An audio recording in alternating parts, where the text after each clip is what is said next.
Estamos aqui novamente no Museu de História Natural de São Marcos, em Lima, e o Fran veio trabalhar novamente, veio olhar mais animais que ele precisa olhar para o projeto de pós-doc dele, e eu vim acompanhar e eu vou aproveitar e pedir para ele explicar um pouco o que ele faz, como é o trabalho de um taxonomista, de um sistemata. Ele trabalha com serpentes e são esses os animais que ele está olhando hoje, e daí ele vai explicar um pouquinho as diferenças, algumas curiosidades dessas serpentes e assim por diante.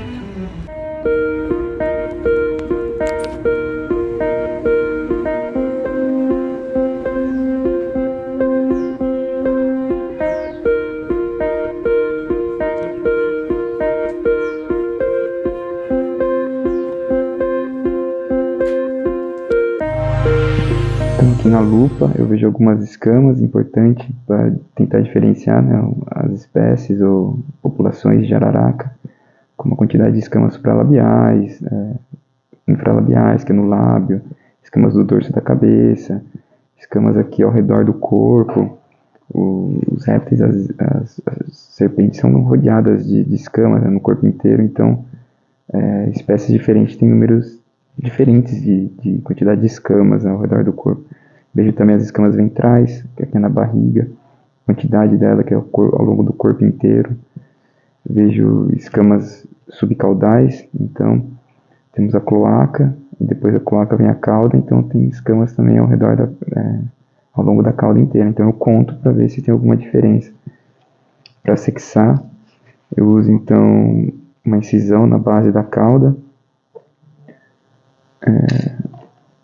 para tentar ver se tem um órgão copulador, que é o hemipênis. Então um cortezinho assim na base da cauda, quando não está exposto, né, durante a fixação, ele fica aqui escondidinho.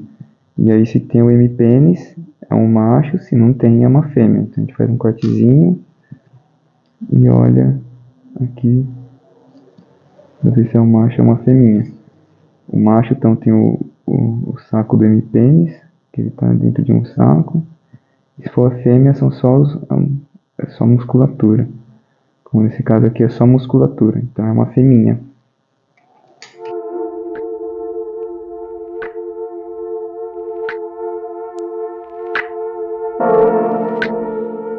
E também para diferenciar, tentar diferenciar as espécies, a gente utiliza muito a coloração dos bichos, que é um caractere que é muito visível e fácil de ver, então, e de contar, também de analisar.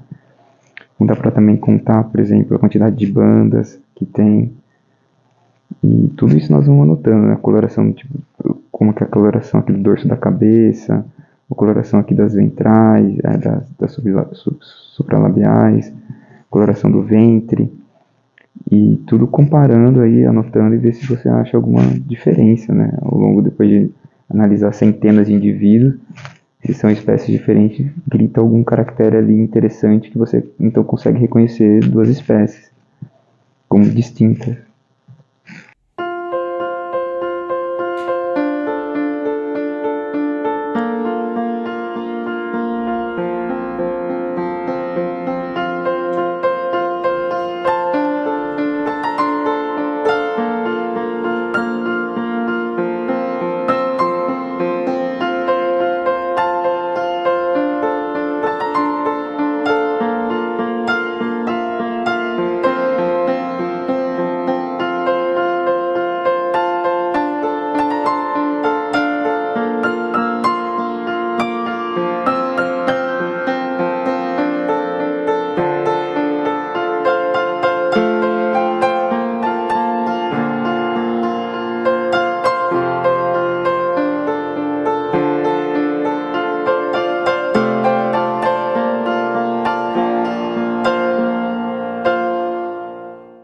Isso é uma coisa formidável, magnífica de visitar outras coleções, né, fora do seu país de localidade, é que você vê bichos que não ocorrem no seu país, né, que são únicos, então, para o nosso conhecimento. Como eu que estudo as jararacas, tem várias jararacas que ocorrem nos Andes, transandinos, cisandinos, que eu não tenho, que não tem no Brasil, então não tem em coleção. Você tem que viajar para outros lugares e ver em coleções fora do país. E esse aqui é um exemplar do meu grupinho Teniatus, como eu falei, que são 6 espécies, mas só que das 6 espécies, 5 ocorrem aqui no Peru. Uma só que ocorre só na Venezuela, então essa aqui é uma oportunidade única para eu estar vendo um bicho que eu nunca vi na vida, que é, essa daqui é a Chloromelas, Botrytis chloromelas, né, que dá para ver coloração cloro, é de verde, melas de spots, né, esse padrãozinho colorido aqui. E essa daqui, que é outro bicho que só corre aqui no Peru, que é o Ligolepis, que também é do meu grupinho, que é o Ligolepis, que é poucas escamas, né, que é referente à quantidade de escamas ventrais, que é um bicho que ambos só ocorrem em altitude, que está nos Andes, em torno de 3.500, 1.000 metros de altitude, e são endêmicas aqui dessas áreas altas dos Andes. Então essa é uma oportunidade única de poder ver esses bichos, comparar com meus bichos, né, que eu estou estudando, e isso é muito enriquecedor. Coisa mais maravilhosa do mundo. Estou muito feliz mesmo.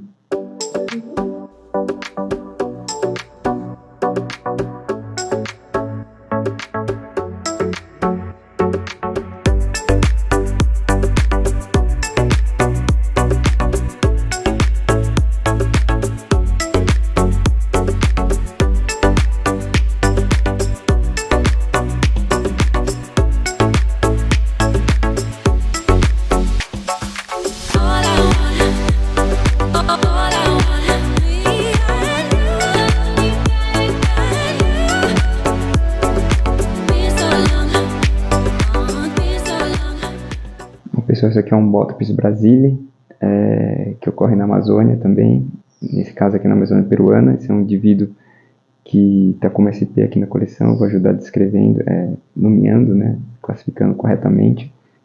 E esse aqui é o bicho que eu estudei durante o doutorado, que inclusive eu e meus colaboradores, né, descrevemos uma nova espécie para o norte do rio Amazonas, que é o Ligobalius, que é a brasile, que antigamente era chamada de Brasília, né, que ficava ao norte do rio Amazonas, agora é chamada de Oligobalius, né, que é próximo desse bicho aqui, que é um bichão, maravilhoso. Né.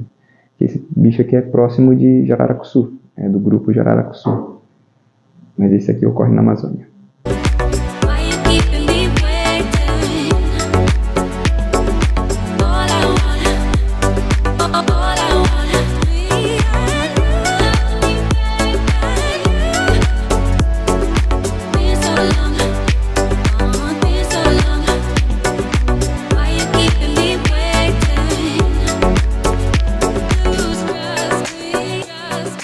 Olha, pessoal, aqui a gente vê duas espécies diferentes de jararacas, né? Que é do grupo Teniatus, que é um grupinho específico de jararacas que ocorre tanto na Amazônia como no alto dos Andes, mas esses bichos em específico ocorrem na Amazônia baixa, até mais ou menos 1.000, 2.000 metros de altitude. São os bichos, então, que eu venho estudando desde o meu mestrado, né? Faz 10 anos que eu estudo esses bichos aqui. E a gente vê claramente que uma é verde, a outra é bem colorida. Então a gente consegue distinguir isso como duas espécies bem claras. Né? O que acontece é que quando dentro dessas verdes você tem um grupo de populações que eu estou tentando dividir entre as espécies, né? E aí as sutilezas são as características são bem mais sutis, né? As sutilezas são menores, né? Não é tão gritante assim. E aqui nós vemos, né, que são duas espécies raras, que dificilmente são encontradas no ambiente porque são arborícolas.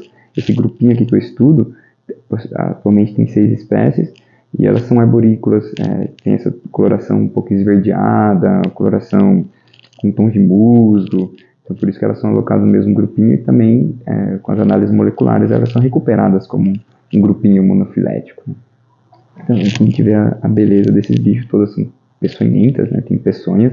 Uma característica muito interessante do soro antibotrópico, né, nós temos então 6 grupos dentro dos bótropes, né? Jararaca, Jararacuçu, o grupo Eritromelas, o grupo Neovidium, desculpa. Mas na verdade esses bichos aqui não são contemplados no soro antibotrópico. Então nós temos representantes de outros grupos, menos do grupo Teniatus, que não está ainda no soro. Porque são bichos bem mais difíceis de ser encontrados, né? Os acidentes ofídicos são bem menores.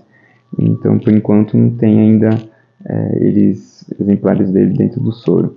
Mas isso mostra também a importância de a gente entender um pouco mais desses bichos, porque pode ter propriedade, né, moléculas extremamente importantes, né, para serem descobertas no veneno dessas jararaquinhas. Que pode formar fármacos, né? Como a gente já falou em outro vídeo de jararaca. De jararaca, né? Pode vir a formar um fármaco, como o caso do captopril, que veio do veneno da jararaca. E, bom, a gente não sabe direito ainda qual a composição de veneno desses bichos, né? A gente não sabe nem a sistemática, que são 1, 2, 3, 10 espécies, na verdade. Essa é uma parte do que eu faço agora, para depois outra pessoa vir e estudar os fármacos dessas populações que eu vou descrever como espécies. E aí, Mo, o que você achou da visita? Então, foi super produtivo. Acabei por essa coleção aqui, eu vou tentar visitar outras coleções. Um pouco lá em Cusco, né? Vou ver se eu consigo achar um cantinho lá para mim também. Mas a visita aqui foi super produtiva, foi excelente, né? Como a gente tinha falado, o pessoal nos recebe muito bem, mostrou a coleção e eu pude então analisar meus bichos, né? Que eu estou estudando diretamente, ver alguns outros bichos que eu só conseguiria ver se eu viajasse para uma grande coleção norte-americana que fez alguma coleta, né, no século XIX, XVIII e tivesse coletado e estaria lá, né, nos Estados Unidos ou na Europa, ou no local de origem, como aqui no Peru, né? Então os bichos só ocorrem aqui, estavam aqui nessa coleção, e então eu pude apreciá-los, né, contar, pegar na mão, comparar um pouco com meus bichos de estudo direto, e foi um prazer enorme, né? Inclusive agora no final tinha alguns bichos que estavam como SP, que significa sem classificação, só como gênero, Bothrops, e eu pude colaborar então com o museu, identificando alguns bichos que ocorrem na Amazônia, algumas jararacas que eu tinha conhecimento. Então essa é a função um pouco do pesquisador, né? A gente vai em alguns lugares e a gente também contribui identificando os bichos que a gente tem mais conhecimento. Então eu pude contribuir também um pouco aqui para o Museu, né, de História Natural de Lima. E aí eu deixo um grande abraço, né? Foi muito bom, foi realmente um excelente momento de trabalho aqui no Museu de História Natural.